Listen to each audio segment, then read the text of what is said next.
Live, live, live, live, live. I have some dear friends that I am excited to introduce to everyone. This is Black with My Friends. It usually is Black Out Loud, but this time it is gay, queer, LGBTQIA out loud. Yes. And I'm doing this because of Pride Month, and I think this conversation is very, very important. And I'm very, very excited Here they go. They to. popping in. I see. Hi, Queen welcome. Jackie was good. Hi, everyone. Yes, thanks for joining. I'm excited about this conversation. So, I want to introduce my peeps that I have joining me. First up, I'm going to go with Mitri, who I teach theater with to young people here in New York City. Mitri is an amazing artist, performer, actor, all the things, does drag, all the things. And then I have Sean Taylor over here, who I actually met on Substack. Sean was the first person to ever comment on a post of mine, first person to ever like anything I ever wrote. And so I call him my Substack day one. My Substack day one. Um, yes. So do you want to tell a little bit about yourselves, your pronouns, and all the things? Mitri, go first. Yes, I will go first. Hello, everyone. My name is Mitri Lyons. I am from Mississippi, but I've been living in New York City for 5 years. So I feel like I'm kind of like a blend of the two, like the place that is like my home, and then the place that I chose to like build my life and like career in. My pronouns are pretty much like any all. It just depends on like how I'm presenting or whatever you feel. I feel very comfortable with everything. So in drag, if you call me a man, I'll just probably respond. Um, and yeah, so like Jr. said, like I'm an artist, theater, drag, everything under the sun. Just like I'm like an enthusiast for life. I study languages, and I'm just very interested in like people and connecting with other people and like sharing art together. Love that. Sean, your time. I'm Sean Taylor. Shout out to everybody in the chat. Oh, Misha dropped in. What's up, Misha? Hey, Hey, Misha, Misha. Pittsburgh in the house. Um,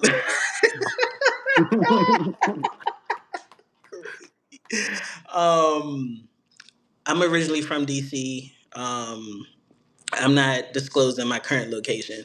I'm not going to disclose my current location. Um, Poetry is my jam. Writing, drawing, painting. If it has to do with art, I'm into it. Um, I did some acting when I was in college. I fuck with it heavy. But yeah, that's pretty much me in a nutshell. Pronouns: he, him. Occasionally she, her. It really just depends on the mood. It really just I know depends that's on right. the mood. But yeah, also, I'm trans for people who may not be aware of that. Well, here we go.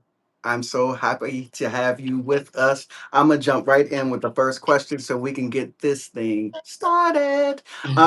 So when you first understood who you were, what world did you come into, and what did that world tell you about yourself?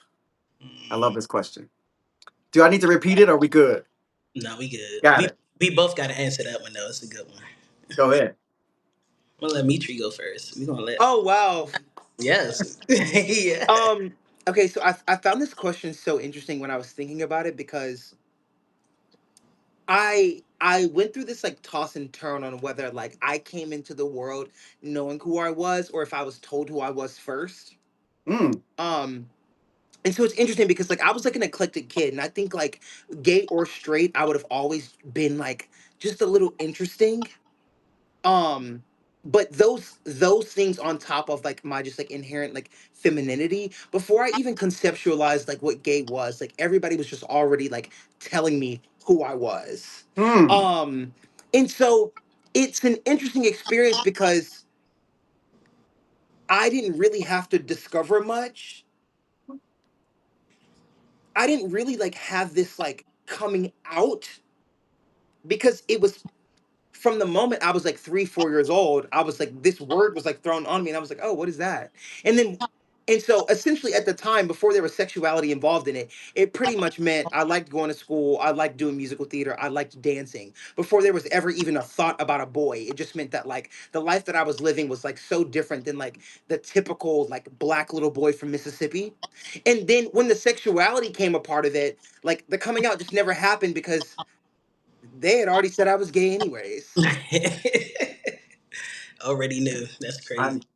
And wow. so I don't know, I find that really interesting because I do feel like I rest on this limbo on whether like I discovered it or if I was just like told. Like people had already kind of like figured it out for me. The interesting thing is that like they were discovering it for me like in a negative way though, but I always thought it was so cool. Wow. Wow. Yeah, like I didn't I always found like who I was and like my interests like so fascinating. And I was being told who I was and it felt like there was like a negative like connotation to it, but I was like I'm obsessed with this. And so I just kind of like leaned into it and then I never like leaned out of it. There was no like faking it. There was like no like game of pretend. Like I didn't have to go through the whole process of like being straight and the girlfriend and the thing like that. Like, you know, when I wanted to like play with brats, I played with brats. When I wanted to cheer, I cheered. When I played football, I played football. And it just was always like, yeah, he gay. I know that's right.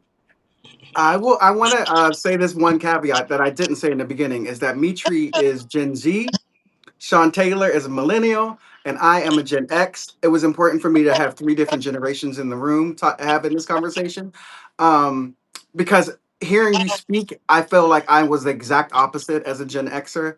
I masked a lot of my femininity. I literally walked around going, yo, what's up? Yo, what's up? Lowering my pitch, walking around with my, trying to be thugged out, wearing Timberlands. And it took me a long time to get out of that. And so I actually do have like a coming out story. But the coming out story comes from my mom. I think parents always knew or know. She came up to me and she said, are you gay? And it was just point blank. And I slammed the door in her face and hid. I was so embarrassed. And I started to cry and I was so upset and so embarrassed. And she kept knocking on the door and she came in and she was like, are you gay? It's okay. Just tell me if you're gay. And I was like, yes, ma'am, I'm gay. And that's how I came out. My mom asked me first. That is so interesting. I feel like there was like a small little moment in like the coming of age, like, you know, the like 12, 13, where I think I tried to fake it a little bit, but nobody ever let me fake it. That's what I like. That's the thing. Like they didn't let me fake it. You know what I mean? Like I remember there was like because I before New Balances were very popular for like black people, I was wearing I was wearing New Balances. And I feel like as a black kid, like when I was like 4 and 5 and I said I wanted to play soccer and I like New Balance, like my dad and whole family just kind of was like, he might be sweet. And then when I got to middle school, I was like, okay, I want to try track and get some Jordans. And then everybody was like, no, you gay. And I was like, oh, all right, I'm gay. I love that. Sean, I'm ready to hear. I'm ready to hear. um, well, I didn't have the opportunity to come out the first time I was outed when I was in high school. I was in the fourth grade. I mean, fourth grade. I was 14 in the ninth grade. Um, that did not go well, actually. So what happened was I was at school and the girl I was dating at the time kissed me in front of like the class. The bell rang. I'm about to go to class. She kissed me. This is a school that my dad worked at. Administrators, like he know people there. Somebody said something to somebody. Next thing I know, I'm getting a phone call when I got home, and it was a shit show. Um, Needless to say, my dad came home that night. He was high as hell. Called me and my sisters down on the step, and he's like, "I'm gonna have a conversation with y'all." Blah blah blah blah. He starts the conversation off. He says, "Pussy makes you stupid." And we just burst out laughing because, huh?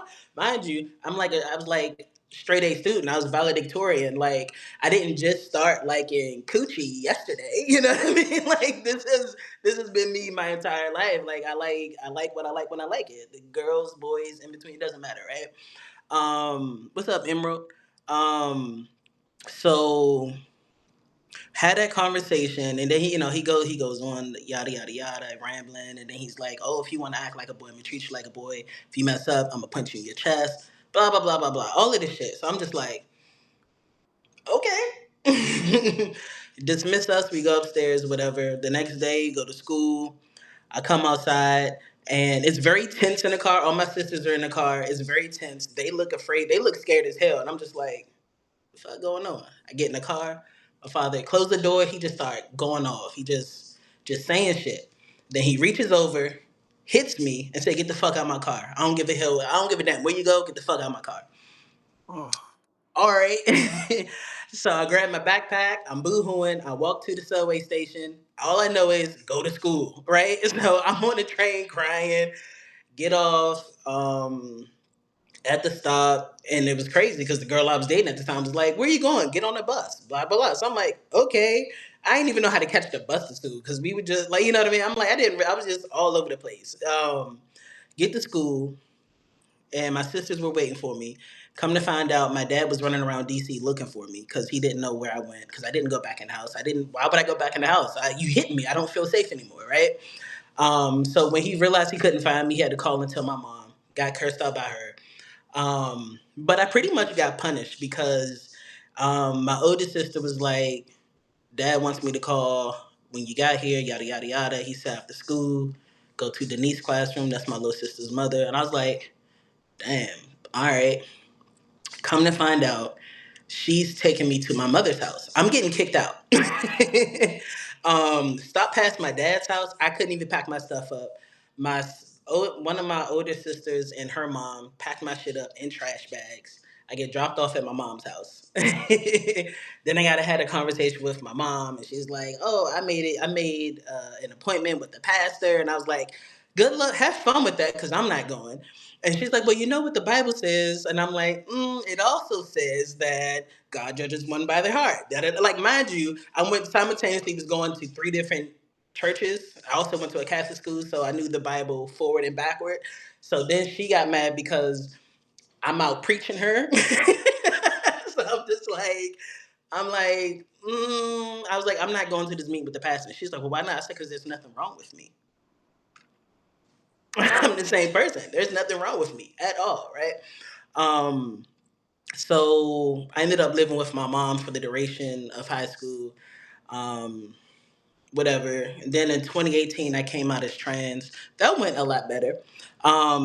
I was nervous as hell to call and tell my dad because of his reaction when I was 14. mhm. Mind you, I came out in 2018. I'm old enough to not be afraid to have a conversation with him, but stomach in my throat.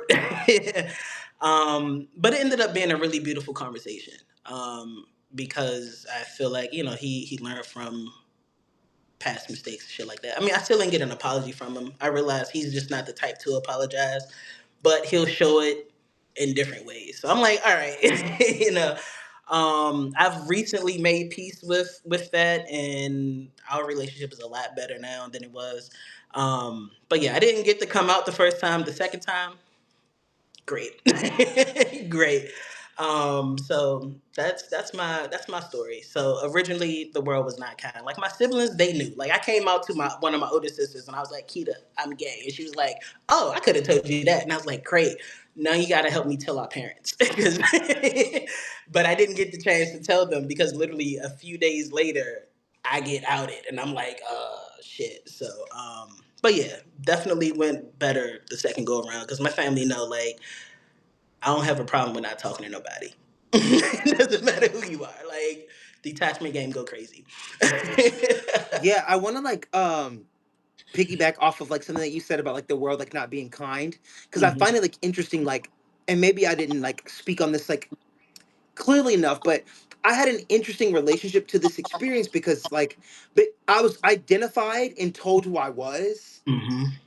and then I was told as if it was like a burden, and then when I didn't accept it as a burden, that's where the like Hmm. the agony like came from, if that Yeah. makes sense. So it was Hmm. really weird. Like it felt like if I embraced what you guys said I was like isolated for it. But then if I tried to pretend that I wasn't this, then it You was told me right. You're like, no. What are you no. doing? They're like, no, but you are gay. And then, but then when I was like embracing it and I like wanted to like play with girls or play with brats or like all the things and just normal things that we just have like a lot to work on in our community. I was like, in hindsight, I'm like, I don't even think I was that gay, bro. Like I just was good at school and and I like to like play in dolls' hair. Like, but there's so much toxic masculinity like in our world. Like we don't get a break. Facts. Um Wow, y'all wasn't supposed to make me emotional this soon. We on question one. Shit. I'm You wrote like, what? damn. Like you wrote the questions. What do you mean? You're supposed to prepare. Damn. Um, that was a lot for me. I I went through a lot of emotions personally because throughout trying to be a thug as a kid, I got jumped a lot, and the same boys that jumped me were the same boys that got on top of me and humped me. See, Um, so yeah, it's a very interesting the thing to grow up with. right. Um, but yeah, thank you both for sharing. That was a lot for me, and but it was beautiful, and I'm just glad that I know both of you. I'm glad that Yeah. you are both in my life because this is what I love about Substack, about the world, about anything. It's just community, and I feel community when I'm talking to both of you. So thank you for Right. sharing. I'm going to move on to the next one. Y'all ready? What is the difference between black LGBTQIA culture and white LGBTQIA culture to you? And does the distinction even matter anymore? Boop. it absolutely matters. Okay, like the answers in the question. Everything black is different. Like Right. I mean, it's really about the culture. And for me, looking at white queer people versus black queer people, a lot of white queer people just cosplaying as black women or black people. You know what I mean? Like with you have them using ebonics, slang, trying to neck roll, pop their. You know what I mean? Like it's Right. just just be you without all the extra stuff. You know what I mean? Because and then we're not like there's racism. There's the racism and the fetishizing and all of that shit. Um, but I think that it's still for me it's still important because I've only ever felt safe in predominantly black queer spaces, or spaces that are just only black or only queer. You know what I mean? So for me, I think it's a completely different ball game for me. Yeah. Yeah. I feel like this is whiteness in general, but like white gayness is interesting because like, and I'm only specifically going to speak about like white gay men, Mm. which is very limited, but I only want to speak about the experience that I've had, so I don't talk about something that I don't know about. But white gay men have everything in the world because they are white men and they just happen to like men. But it feels as if in their community they found one thing that they could run with to finally be a minority, They and want to so be oppressed so bad. they harp on it so bad. Whereas I feel like in black queerness there's just so much more depth and so much like well-roundedness like in our experience, because we have to juggle with the fact that like the homophobia that we experience the like comes There's from the really fact that white people have made our people like this way in that kind of way. So it's a weird thing because we always get the questions of like, are you black or are you gay first?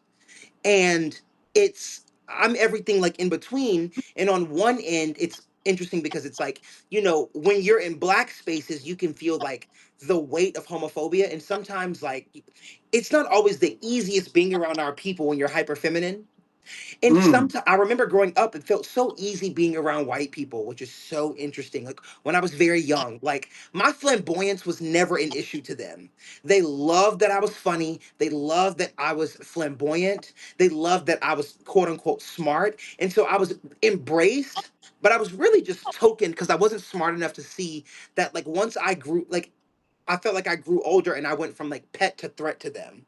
And so it felt like when I was like in the black spaces, I was like uptight because I didn't want to be too feminine. And then when I was in the white spaces, growing up, it was fine.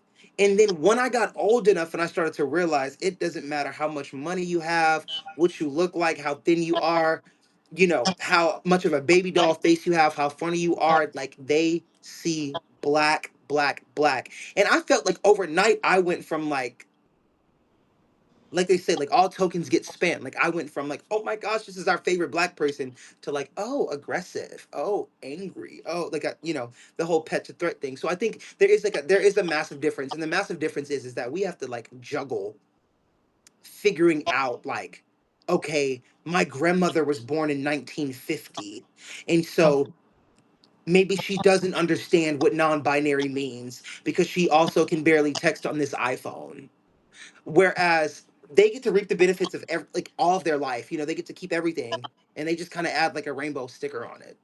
It feels as if. No, no, no. Listen, because the way, like, from my personal experience, I've never met a group of people who want to be oppressed so bad than And white. yeah, it's like, and the thing is, And we don't want to go through this, y'all. I promise you. the I entire promise you. list of identities they have, that's their whole personality. And the first chance they get, it's, oh, I'm this, I'm this, I'm this. So I understand what you're going through. No, the fuck you don't, because you're not black. Right. You're not black, and you're not, you know what I mean? Like, Yeah. you have Right. no idea what it's like, because just me existing is a threat. Right. Yeah. Yeah, and it's like, this is this there's some intersectionality of it, but it's like, dude, like we don't want to be able to have an n-word. We don't know why y'all want one so bad. You know what I'm saying? Like we don't want to be oppressed. Like if we would love to take the privilege, and we would love to take the disparity of wealth, and we would love to take all the triumphs and the success, and we would like to take the wages that you get more than us, the opportunities, the brand deals when you're famous. We would love all of that, not to have the n-word actually. But they think it's all about who can be the most oppressed, and Hmm. so they wave that flag. And gayness means a lot to us, but there's so much more to us than just being that. Yeah. Facts. Yeah. Wow. That was good. All right. Number three, religion and black queerness. How do you hold those two things at the same time, or have you stopped trying? That's tough. You know, I see. I'm still a firm believer in. I'm not religious. I call myself spiritual. I still have things that I do that are rooted in Christianity, like pray. But I also like. I feel like I have a little bit of a Buddhist in me. I love to meditate. I love. I believe in karma. I believe in goodness will be rewarded. I believe that God is inside of all of us. I believe that God is a black woman, all kinds of things. So it's a little bit different Right.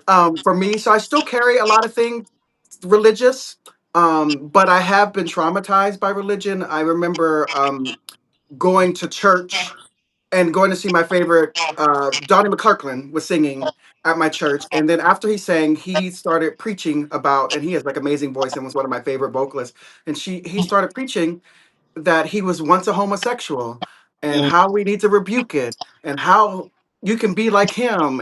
And I remember that day, that was the day that I left the church. I was like, so like this man that I idolized vocally, I just couldn't believe that he was saying all these things. And then I was like, under my breath, you still sucking dick, nigga. But Real um shit. but Used to be gay. Yeah, yeah, but all that I stuff. like women's.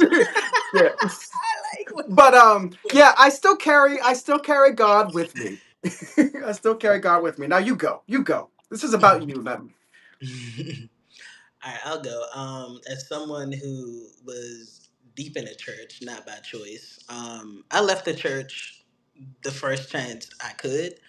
Mainly because it's just a lot about religion in general being man made that I just can't get behind, because I was going to a Catholic church, a Baptist church, and a non denominational church at the same time at one point growing up, depending on whose house I was at. And it's just, just, and it's interesting because I'm actually an ordained minister, but Did not know Um, that. but was it's for me personally, haven't gone through so many different things and hearing like, oh, this religion is wrong because of this, because of that, because of that. My beef with the church didn't necessarily stem from being a part of the LGBTQ community. It's part of it, but for me, it was like, what gives you the right to say one is better than the other or one is right or wrong if it comes down to believing in God?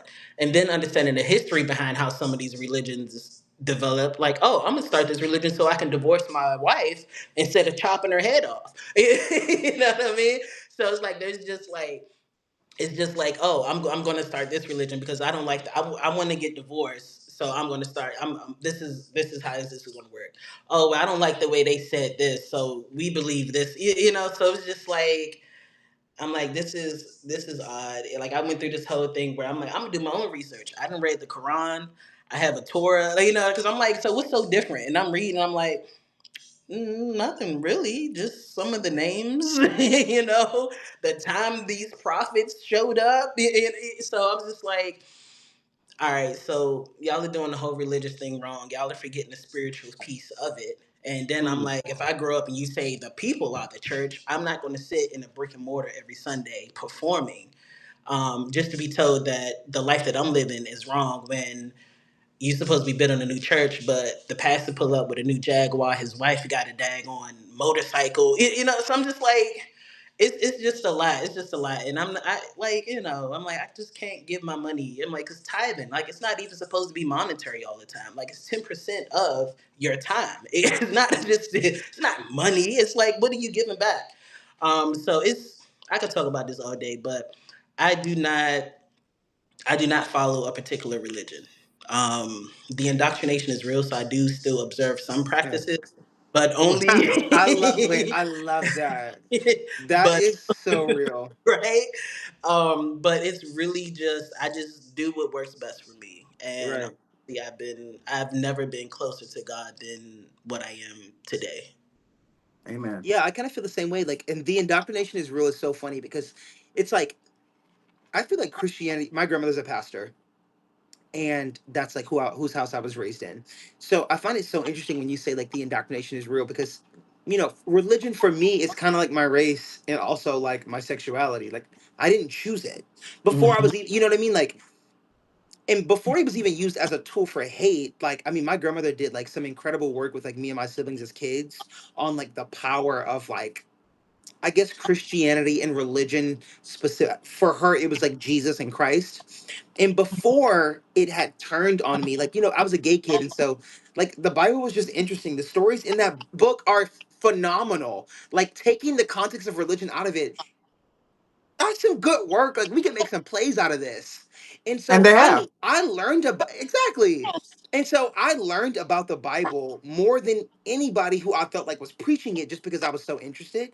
And so by the time that it was used as a tool for hate, I kind of had like just decided that like I just would always have like my own personal relationship. And so now I don't really like have the desire of congregating with anybody really and talking about religion because it feels like the relationship is like so personal. And I feel like what we've seen of human beings when they all get together to do religion has not been the greatest thing in the world. But I Mm. do think that like our personal relationships with God have made like spectacular work. But sometimes I think about the fact that like, when we were in Africa, babes, there was no Christianity, and how the religion was used to keep us like subservient to white people. And so what do Mm. we do with it now that black people are the most religious group of people, one of the most religious ethnic groups in the United States, and this isn't even like what we originally believed in. And so does that mean that all these people in Africa and all Muslim people in the Middle East or in Indonesia, does that mean they're going to hell because they don't believe in Jesus Christ? But I wouldn't even know who Jesus Christ if I was born in another part of the world. And so, child, it's so complicated. And I'm like, you know what? Personal relationship, consume it all. Like you, JR. I consume it and believe in it all. Yeah, I love that. I see God in both of you all the time. I'm Absolutely. going to move on. Shane, did you outgrow it? Make peace with it? Or is it still in the room with you right now? Definitely outgrew it. I made shame my bitch. I ain't even gonna lie, because I was like, we not.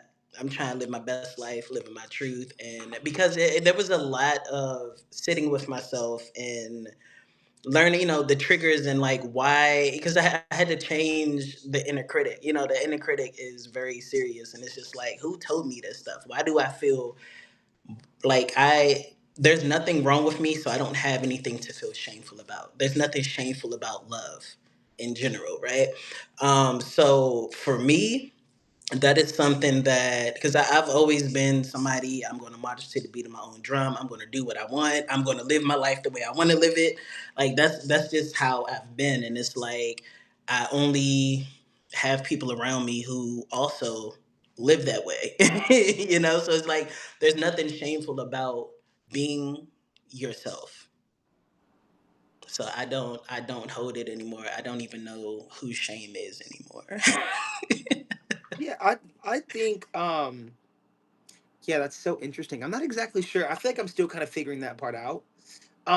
But I have like a lot of pride, but there's certain times where like I don't necessarily know that I realized it, but like for example, I just got off of like a tour and a show where I perform for like children, and I feel very as like a drag queen, I feel very specific about like my relationship to children. Um because of gayness and how like media and stuff like portrays it. So I'm very like specific and careful about like what I look like in this show. And so I would do my hair different every single day and I would be like, "Do I look too gay?" And they would be like, "We don't care if you look gay." And I'm like, "Oh."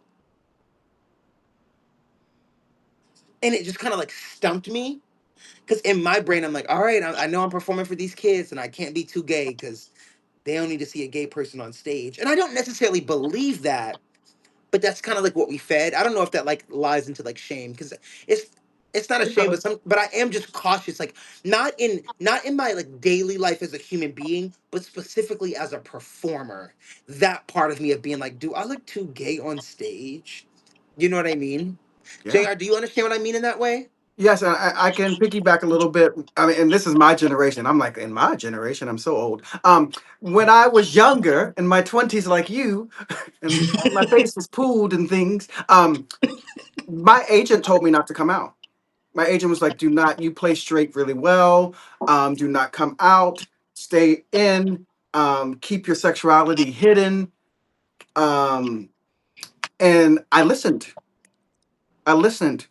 And it's one of the biggest regrets because I honestly don't think I started working on TV until I started to be comfortable with myself. And it took me a lot longer. I wish I was your age when I even got to confront shame. It took me so long for me to be 100%. I get emotional, but to be 100% comfortable with who I am.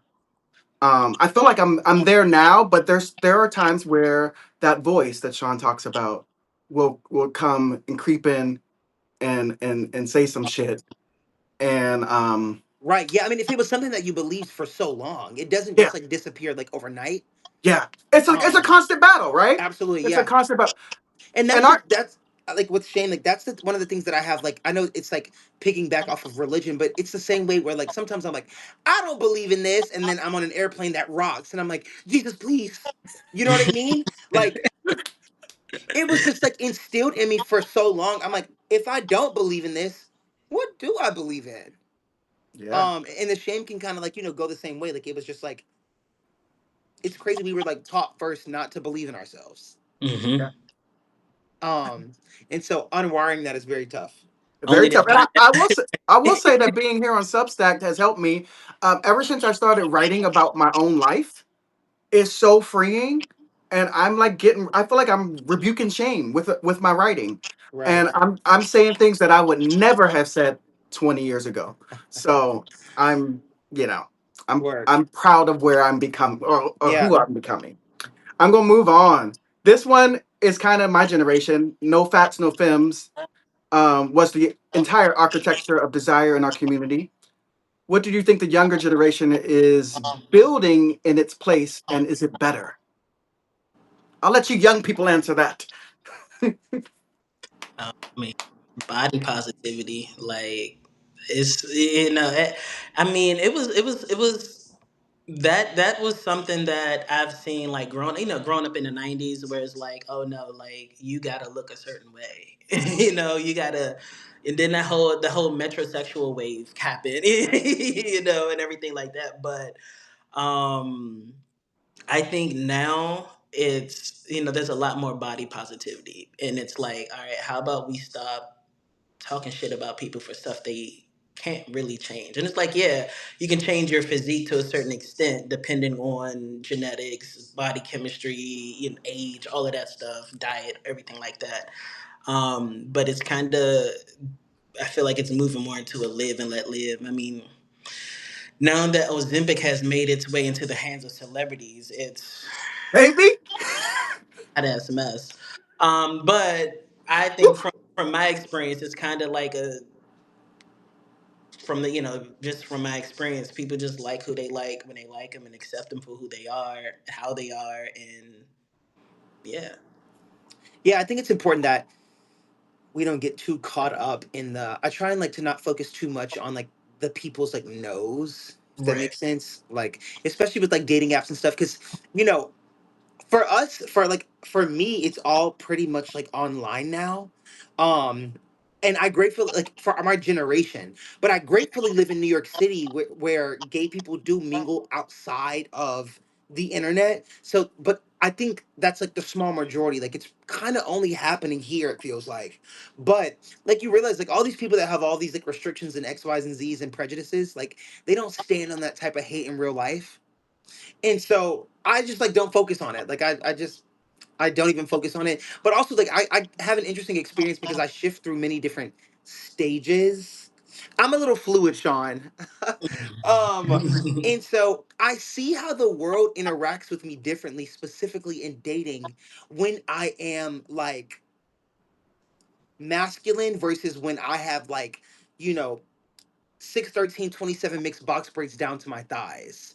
Um, and I was talking to a friend about this like recently, about like dating, because like it's so interesting. I feel very, very comfortable like masculine. Like I skateboard. I think all this is ridiculous because it's like, dude, like we're just human beings and we should be able to do it all. But like I spend a lot of time like skateboarding, and like I'm into like streetwear and things like that. And I grew up in Mississippi, so like I had to learn how to like interact with like masculine straight dudes. So I have a lot of straight boy friends.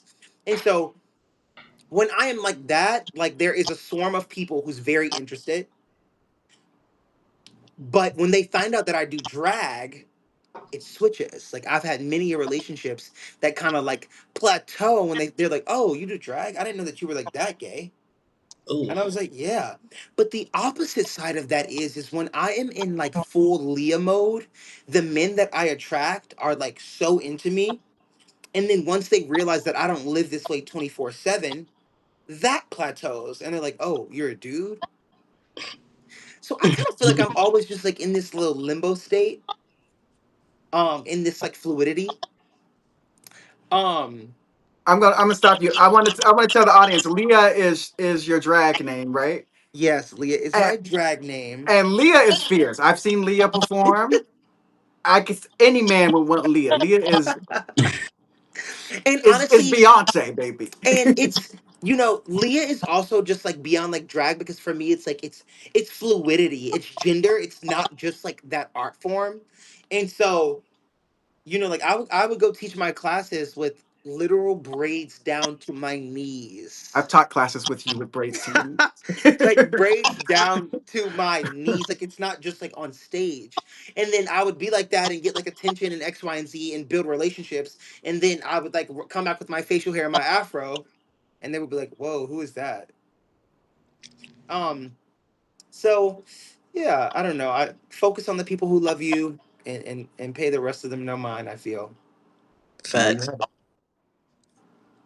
All right, I'm gonna move on. Is there still a black queer scene, or do we just go home to our phones? It depends on where you at. It it truly depends on where you are. But I mean, we've even been seeing like the black queer spaces like, under attack in New York City. Lambda Labs. R.A.P. The 4 West just died like last Four, week. Four West just died like last week. Lambda Lounge 2 weeks before. Um, Black spaces are dying in this city. Dying. I'm gonna tell a story. I went to go see Leah at G Lounge, which I would never ever go step foot into because back in my day, G Lounge would discriminate. If you were black, they wouldn't let you in. They would make an excuse. If they would say, "Oh, we're over full or we're packed." And so I was like, when you invited me to G Lounge, I was like, "Oh hell no, I ain't going in to go." But you were like, "It's change management." I was like shocked by the whole thing because yeah, back in the day, we had the Octagon, we had the Warehouse, we had all these black parties that were just so fucking amazing, and they just do not exist anymore. And yeah, if I go into a white space and I don't see anybody black in it, I walk the hell out. You get acid elbows, as I say. But that's my thing. How about where you are? How about DC? The black gay scene is there in DC though. Y'all there? Oh yeah, yeah. DC, Baltimore. Yeah, Y'all like there? Y'all there? you're gonna find the black queer spaces. Like that's not an issue. That's why I was like, it depends on where you are. Um, yeah, and it really just depends on how badly people of the community want to keep those spaces. Well, it's crazy that it's dying in New York because yeah, I don't know. It I do just feel it's sad. I do feel like it's not necessarily, it's not harder to live now than any time before, but it's so expensive, Hmm. and the cost that it takes to keep these places alive. You know what I'm saying? Especially like from my point of view, it's like, I came from the gym. Like the second I got pushed into professional life, COVID hit, and we're Hmm. still seeing like how like we're still seeing like the Still haven't recovered from that. we still haven't like recovered from that. Like, young black professionals are not making as nearly as much as they should be. We're not like mentally like where we should be, and so it can be hard to like wrangle a black queer space together when you can't even wrangle your house together. Especially like in New York City. So I don't, and I'm also like, okay, so where are all the black people going? Like, Well, and then I also wonder, is like Grinder fucking things up? oh, These absolutely. apps because people don't want to go out to meet trade or go out to meet people because they can just swipe right on them. Right. Thank I you. mean, I'm being real. I'm being real. Girl, stuck where the trade left you. I'm stuck where the trade left me, girl. You right. No, but I like to go out. Like I live, but I'm like, so I'm just curious. Like, does it are our spaces just integrating? And is there like an issue with that? Um, yeah, I'm like, so where are the black gays going? Like, where, they're gonna be on Fire Island next weekend. Who the black gays? I'm gonna have to send you the flyer, girl. I'm gonna try and go. You want me? I'm coming with you. There's a party on Fire Island next weekend. Black gays from 4 to 8 p.m. next. It's on June 20th. What? Yes, girl. Yes. And Mind is blown. this feels historical. That is historical. We don't show up there. That's for the white gays, the fucking the Exactly. dudes. I still have never been. You never been, of course. All right, I'm gonna move on. The DL community. Dun dun dun dun dun. Take them. What do you understand about the men who love men in private and live straight in public? And what does that costume cost all of us? It's dangerous as hell. The amount of, especially for my trans siblings, trans sisters, dangerous as hell. Um, Mm, that's yeah, yeah, I already know. I'm just gonna have to leave it at that. Like it's dangerous. Like it's really dangerous. And it's one of the reasons why I really can't fuck with nobody who's not living 100% in their truth 24/7 because there's enough fighting for my life that I got to do already. I'm not trying to survive while looking for love or be, trying to be intimate or something like that because somebody um, feels shame for who they are and what they're attracted to. mm, mm, Yeah, and that shame turning to anger is crazy. They just do so, they take so many efforts for this like secret to not be revealed, which is interesting because it normally ends up being revealed anyways. mm. Um, there was And a then people don't really care. Like, and now we care that you're a murderer. That's what we care about, and we all know that you are on some LGBTQ spectrum. So what was the point? Right. Um, Sean, I'm just gonna leave it at your sentence. please do. That's a fierce Perfect. period. That's perfect. That's a fierce period. It's dangerous as hell. Period. Leave them boys alone. Leave them boys alone, like your mama say. When you turn on television or go to the movies, do you feel like you exist? This question is for me because I am actively auditioning, and I always am fighting because white hetero men are writing roles for me to audition for that are not fully fleshed out. They are one-dimensional queer people. That Hmm. every single character that I audition for is like, work, yes, oh yeah, girl, oh honey. And I'm like, I'm sick of that. Nothing wrong with that. That does exist in our community, but we're so much more than that to me. Right. They write Um, caricatures. Like it's a caricature. Like yeah, rest where's the rest of the development for this? that's why we need queer black writers in television and film. I do think that we do exist. I do see characters like watching Sterling K. Brown play queer, but they're all going, the ones that feel fleshed out are always going to the straight man. The ones that feel like really good and yummy, they go to the straight guys. And it's very frustrating for me um, as an actor. And that's why I started writing because I was sick of the shit. I was like, I want to see something different. I'm, that's really was the impetus for me to begin writing at all. Was like I was so tired of auditioning for this caricature. So what do Right. you think as someone that watches TV or even Michi who is an actor, how do you feel? Do you feel like there is representation? I I don't I feel like I don't specifically at this moment in time have like a massive issue with like I think with the I don't want to say like an issue with like the characterization of it. I do feel that like in order for things to be like consumed for TV first, it always starts off with this like palatableness. And so it always kind of starts like I I hope that it starts off like this is who we get as a black gay character. They break down what it means to be a black gay character, and then slowly but surely we will start to get more different like versions of black gay characters, if that makes sense. But it always kind of starts like somewhere, if that makes sense, kind of like in like on the heater rivalry note, like everyone was like, oh, I would have loved to see like more black people like in the heater rivalry series, and it's like the reality of it is like it wouldn't have been as successful if it was two black dudes playing football. Like our community would have attacked it, and white people wouldn't have watched it, and so it unfortunately just seems like it has to like start there and then slowly like start to open. My bigger concern with TV film is romance. Mm, Now, I believe that love is love is love is love is love is love is love. But I do think it is so jarring. And I can't help but to notice every time you see any black gay man on television, he always has a white boyfriend. Like, and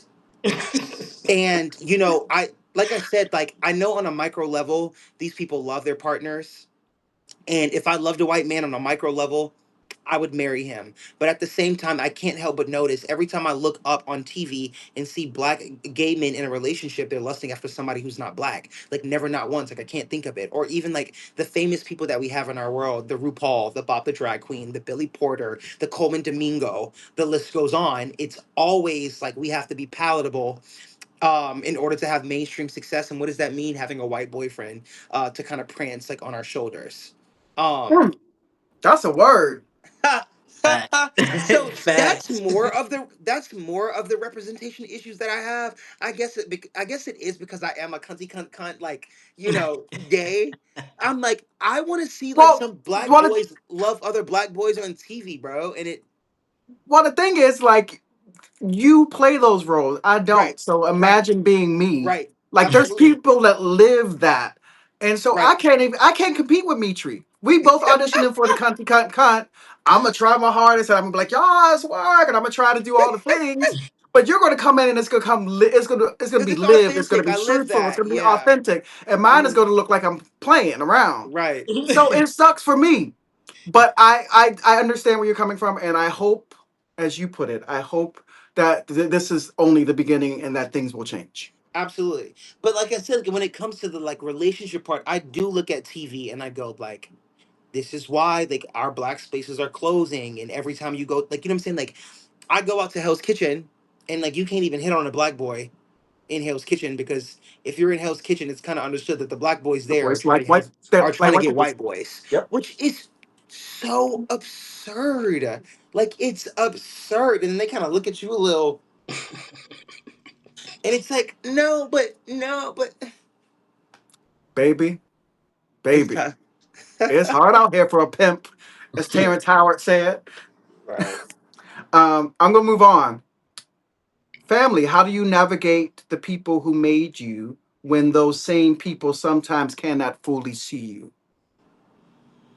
Sean. See, listen, y'all already We both know. looked at Sean like, I don't Sean. already hit on this. Listen, if you not with me 100%, then I'm not fucking with you. Like it's just that simple. Really? It's that simple. Like Sean, really? I come from a very big family.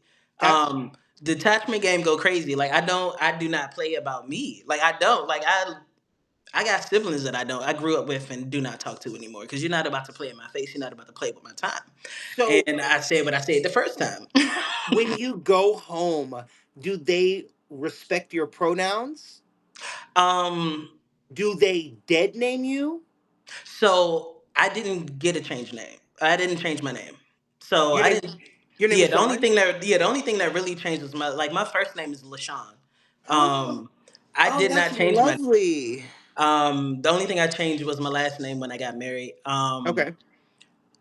Pronouns, like I'm at a point right now where I don't really care about the pronouns. Like first when first I'm like, nah, man, I'm a dude. Yeah, he, him. Yeah, yeah. But I'm like, you know what? I don't always feel like a he, him when you know what I'm saying? So it's just like, I don't really care about the pronouns because I'm comfortable with who I am. Absolutely. And I tell people, like, I'm that bitch and that nigga, like, figuratively and literally. So it just, it is what it is, right? Yes. Yes. But yeah, in terms of family, like I don't go around people who don't see me or refuse to see me. Like I just don't. I don't give them the time of day. Like they see me when they see me. Right. I've went years without seeing my dad. I've went years without seeing siblings. I really don't play with my peace. Like I really do. Like if my mom would get on my nerves, it'd be a while before she hear from me. Like Nana then got put in timeout. Like Auntie, like it does Word. not matter. Oh, Sean, you don't play. Everyone Sean, is held to the don't. same standard. The little nieces and nephews, everybody. It What? doesn't matter. Straight out the womb to retirement home. It does not matter. What the kids got to Hands do rated with E for it? everybody. Like it doesn't like you gonna put some respect on it, or you're gonna feel my absence. Like that's just what it is. I went home. Jared, you have something to say? No, I was just gonna say I'm kind of the opposite, but the same. I meet them where they are, but if they disrespect me, that's when I cut you off. But I do meet them where they are. I'm very because I'm in this weird place of like when you get the age that I am, you see people die a lot, and you see things start to happen. And so I don't want to. I don't want to see a niece that might be homophobic, even though none of my nieces are homophobic. I'm using it as an example. See a niece that might be homophobic die and me not have moments with her. Right. And so I meet them where they are, but I don't. You can't disrespect me.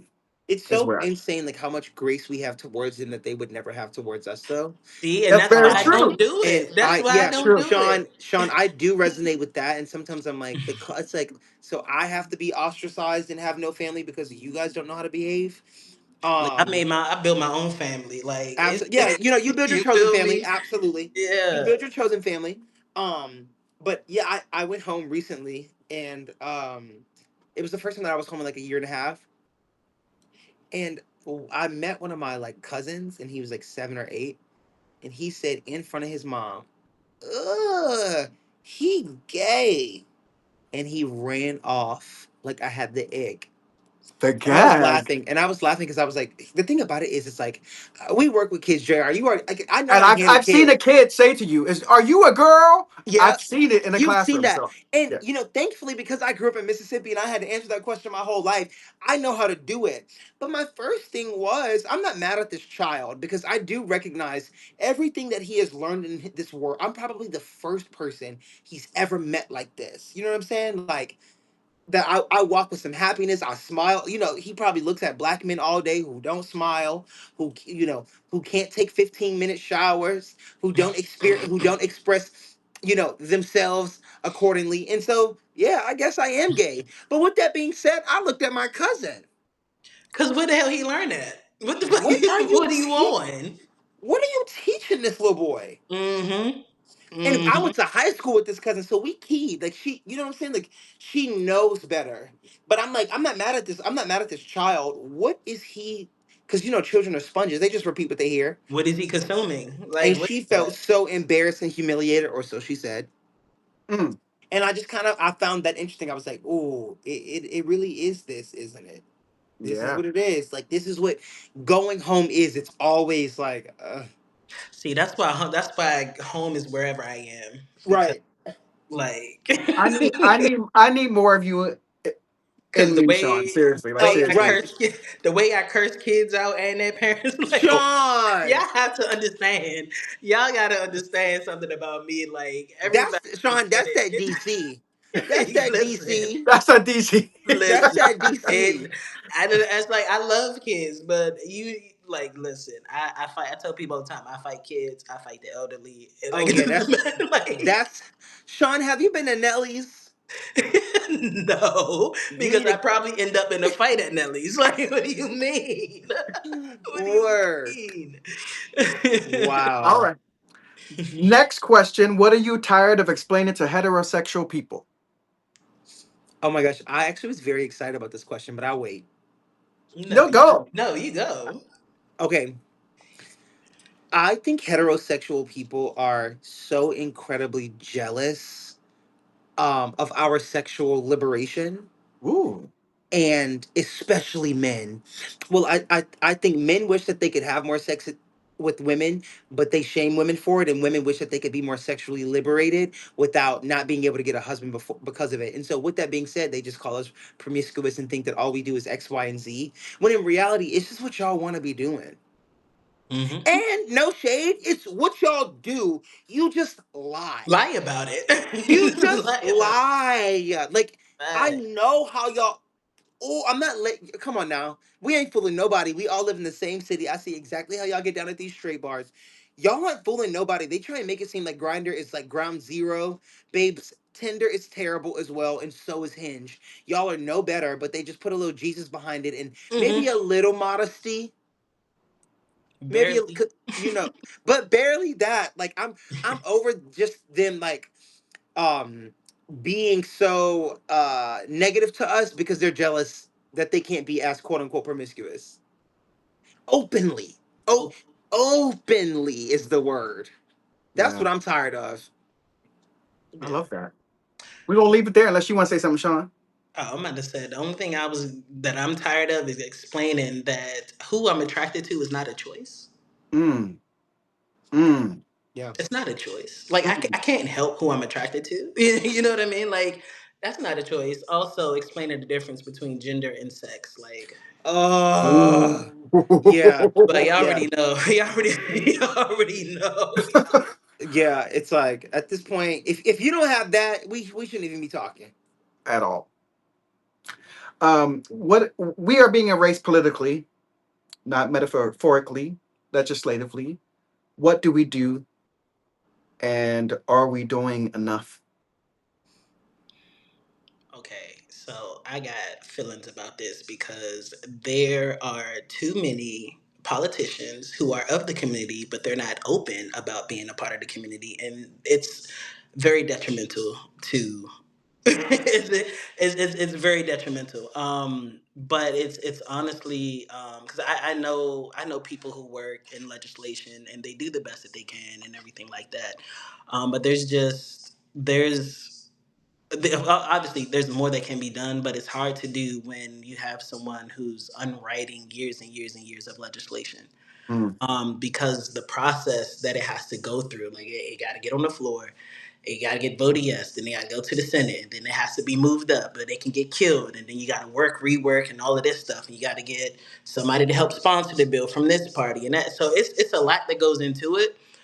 But I think if more people of the community were in politics and were out and proud and open about who they were, and wasn't transphobic or racist or those things, um, the fight could be a little less hard. But it's just right now the politicians that are out there, they're cosplaying. They're not doing any real work. It's just what's the next sound bite? How can I go viral from saying some shit? But like, what are you actually doing? You know what I mean? Like, damn that. Like, y'all, we voted y'all in. Y'all have the power to get some shit done, and y'all are doing everything but. Because right now, and I got beef with all politicians because they're all the same to me right now. But yeah, it's there's a lot that needs to be done. There's a lot that needs to be done. But unfortunately, as people, as part of the community, like it can't just be us. Like the people who say, Boom, I hate the bingo. word. I hate the word ally, but the advocates, the people who are supposed to be advocating for us and putting action behind it, they actually need to put action behind their words and support the legislation that needs to be supported, and stop worrying about if they're going to get the seat the next time they run or whatever the hell it is. Like, you can get it if you do the right thing. The people will vote for you. Yeah. It's just Today. really, it's just really a sad time. I do think that New York City has tell me if you agree, Mitri. We kind of have our own bubble. Um, Absolutely. with Mamdani, who is turning shit out in the city. It Uh, feels so No, good to be it in Mamjanistan. ain't. What is the hell so going anywhere else? yeah, but it's not going anywhere else. And watching the news is depressing. I limit the amount of news I watch. I don't know how many more years we got of this shit. I mean, I don't. Two, Yeah, I two, don't. two and a I don't half. even know how. It feels like seven Too right many. now. It feels I like don't know he's been how doing we get it. through it. Right. It felt like he did two consecutive terms, and shit is crazy. Yeah, it. Yeah, it's just hard. It's And tough. I mean, it's I have exhausting no because it's like words. we're not just fighting this fight. We're fighting like a million fights at one time, and it's like, dude, I'm kind of tired. No shade. We're fighting like the economy and like inflation, New York City, being gay, Just trans liberation, being black. It's like, chow. We gotta protest every day. I'm like, dang, I've just got to be an adult, and it already starts. right. Yeah. I'm just trying to make sure I can have food every day and not be homeless. Girl, I'm just trying to make this hamburger helper, Like, and I'm trying to make this hamburger helper and watch Love Island. Like, Not hamburger helper. Come on now, you just really gave away your Gen Z. Hamburger helper and Love Island. I've never watched the episode of Love Island. tap in. hamburger helper is a throwback. That's crazy that you said that of all things. It's Not my a hot favorite. pocket, not beefaroni.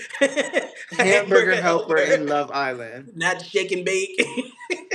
This is my last long form question, and then after that we go to the rapid fire, which you're going to have to answer very fast. The last long form question is: who are you in the middle of becoming, and are you scared of him or her or them? Mm.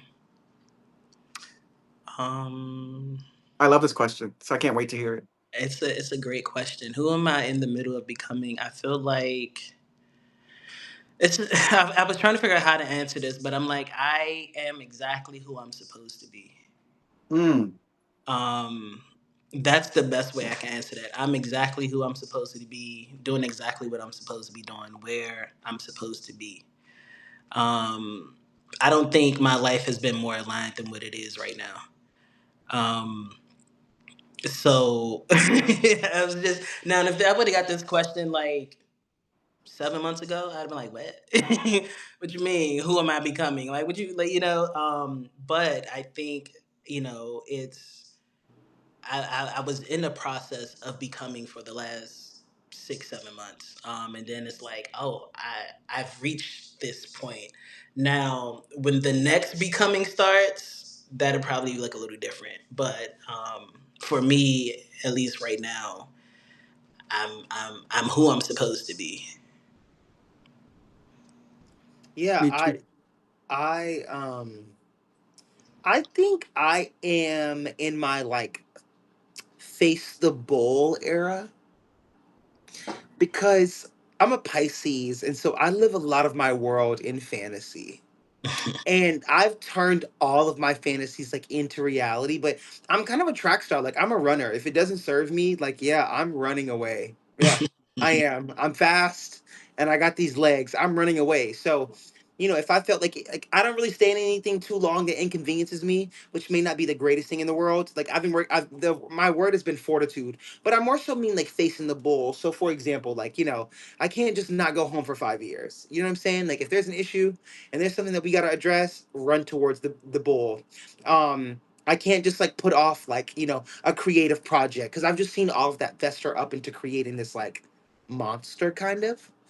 And so I am kind of just like looking at the things that are tough and strapping on the gloves and fighting, which is very tough. But yeah, it's like a change in my perspective because I feel like I've been like running and that's tiring in a different way. So now I'm like, okay, cool. Let me switch it up and actually like go for the kill, I guess. I love that. I love that. And I just have one word for me. I am definitely becoming authentic. Love it. Took me a Yeah. long time to get here. Took Word. me a long time to get here. But I feel like I'm truly myself. Heck yeah. All right, rapid fire. Here we go. Quick answers, if you can. Both of you, I can't wait to hear. What is your favorite letter in the LGBTQIA? I stole this from Z-Way. What is your favorite letter? Favorite T. letter? Mine is T. T. Yeah, I was definitely gonna say T. It's T. No, Definitely yeah. gonna say T. Like, It's T. It's Cause T. Who's your favorite Black queer artist? favorite Black queer artist? RuPaul. Janelle No. Monae. Ah, Oh, good you sure? one. Janelle Monae is Good a great. one. I was gonna say Michael Jackson, but he's not gay. And Janelle Monae is the great answer to that. Yeah. Um, Favorite Black queer film or television moment?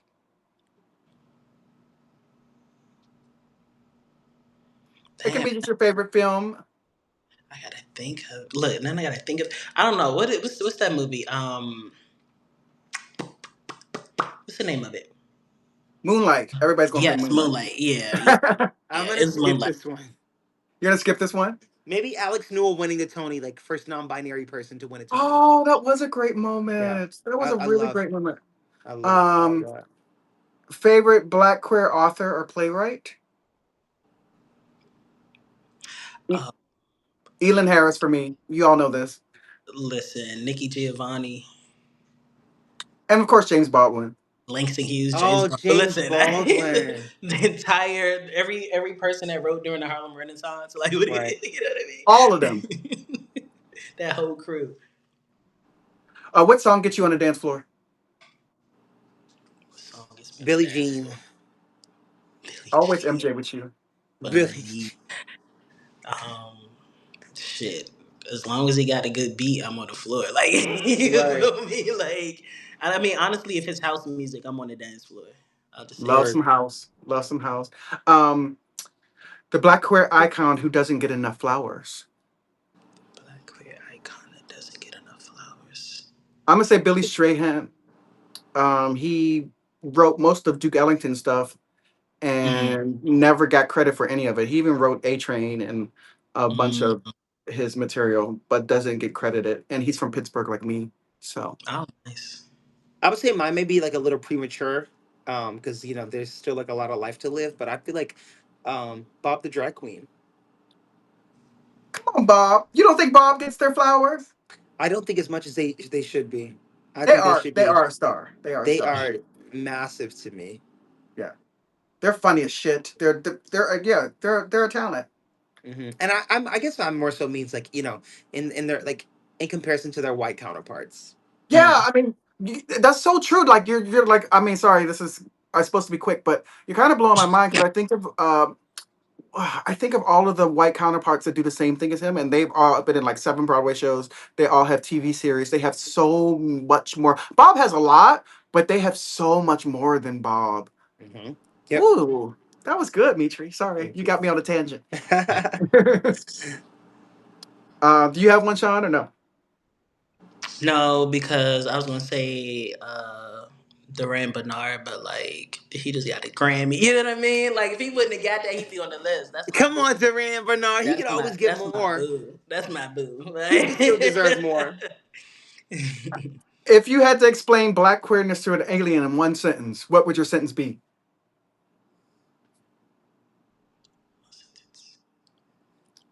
To an alien. This is just a fun question. Oh, well, welcome to the club. Welcome to the club. Like, what do you want to know? I would say Have you anything, seen everything, me? all at Like, once. like, are I you gonna don't. probe me? Because you'll find out a lot more. And this is my favorite, and this one doesn't have to be short. And this is will close us out. What do you love about yourself? Everything. Everything. That is such a. I can't. I feel like I can't steal that answer now. Yeah, Oh, you can. and Of that's course why I'm you going to can. force you to Like, what answer you this mean? one. Of course you can. Oh my god. I like my ability to like understand people and meet them where they are, despite like all of our differences. I tend to feel like in all these corners that I've been in, like people say that they don't like X, Y, and Z, and then I belong to X, Y, and Z, and watching them fall in love with me and then X, Y, and Z is really a gift and a blessing that I love. Getting to experience. It's like hard work because you feel like you're always like teaching other people how to be great human beings. But I guess that's why I was given the gift. So yeah. Well, I just want to say that I love you both. Thank you so much for spending your time with Oh, me. look at this millennial versus Gen Z with I the know, hearts. so and I just want to say happy pride. Happy black gay ass motherfucking pride, Yes. y'all. Yeah. And all of you that watched this, thank you for tuning in and watching us. Love to all of you, love and light, peace and Thank you blessings. guys. I'll be Love texting y'all. both of Thanks you for after. tuning Absolutely so nice chatting. This was awesome. Happy Yeah, Pride. happy Oh pride, booze. And go Knicks. yeah. Ciao.